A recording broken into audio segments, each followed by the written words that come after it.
به تو نیومده. بعد یه فندقی هم زد تو فرق کلم. فندقی چیه؟ فندقی نخوردی؟ فندق خوردم، فندقی نخوردم. فندقی یه جوریه که دستا رو اینطوری میکنه. خب اینطوری قشنگ باید دقت کنی بزنی فرق سر. بشینم فندقی. بله کله رو تشریف بیار. من بفرم. به این میگم فندقی. دردم داشت. آره ولی همون کله جون میده و حال میده واسه فندق زدن. تو زدی فندقی تو. حالا بعدیشو تعریف کن.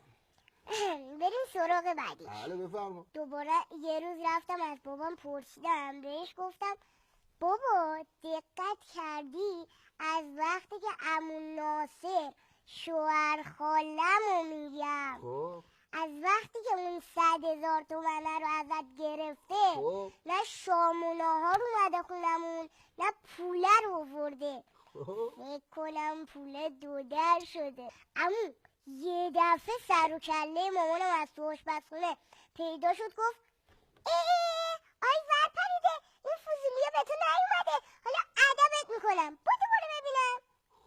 بعد اما یه هفته غذا درست نکرد. بس که من و بابام تخممون خوردیم بابام شکلش شده بود این خروس.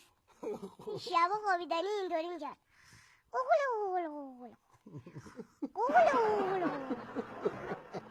بله. خب تموم شد؟ نه خیلی هست هنوز ادامه داره.